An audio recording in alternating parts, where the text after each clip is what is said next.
JT Miller's an asshole.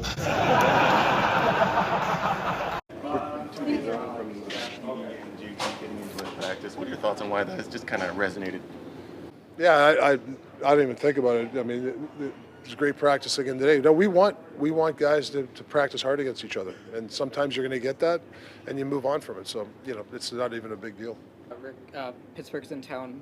McDavid comes out and says that Team Canada, Crosby should be the captain. Should be said for sure. That's not even a question.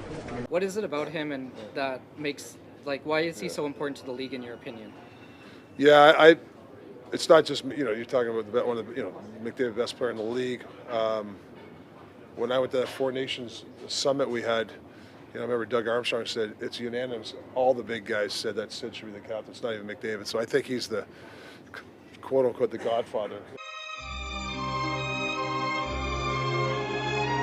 of that team. So I don't think anybody would want to wear this other than Sid, because just his approach to the game, what he means to the game, and what he means to his teammates.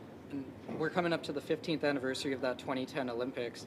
What is it about Crosby that he's been able to just keep that longevity for so long at being a top player? His obsession of the game, to get better, to stay with the big guys in the league.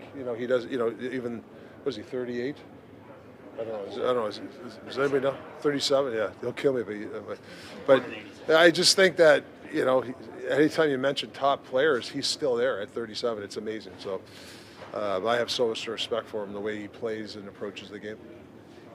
Well, Rick, coming out of practice today and heading into the game tomorrow, you're riding 3 wins. How are you feeling? Well, I actually really like the practice day. Coming off a day off, we worked on some D-zone stuff. Actually, Footy put a really good video today about how to protect the ice a little bit better in front of our net. It's really clear, and I thought the guys took it in practice and applied it. So looking forward to see how we start to get better at that.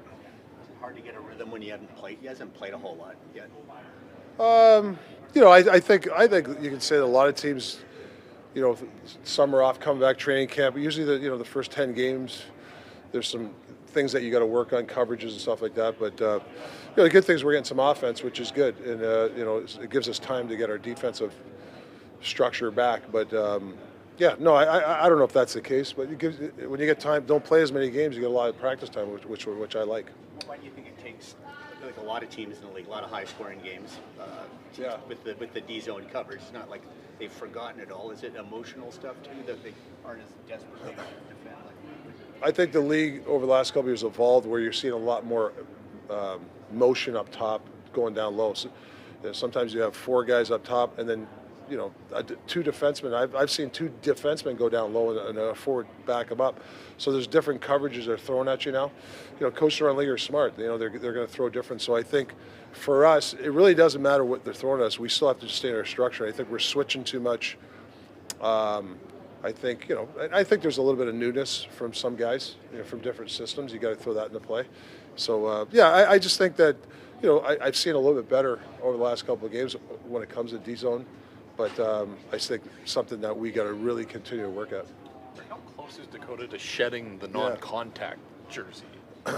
Yeah, I mean, I think right now it's really close, and it's really gonna, I hate to say it, going to be up to him. I think you take it to a certain level when you're cleared, or he hasn't cleared yet, but where he's going to go. I feel a lot better.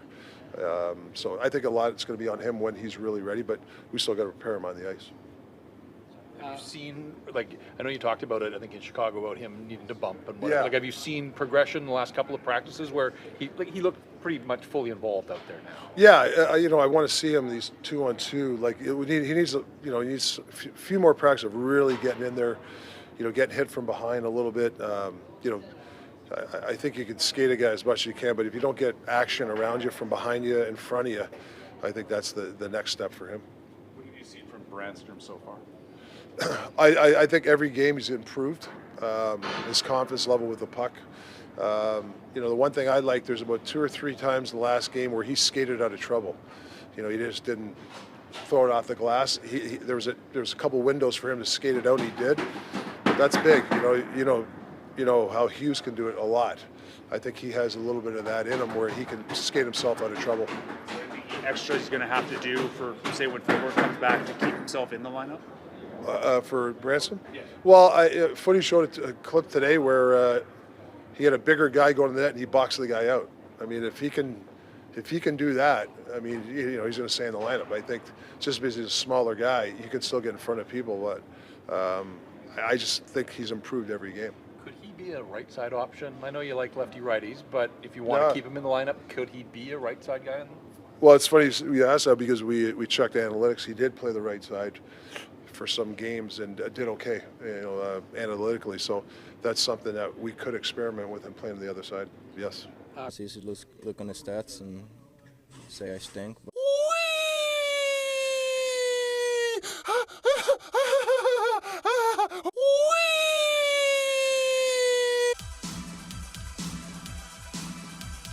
generational talent.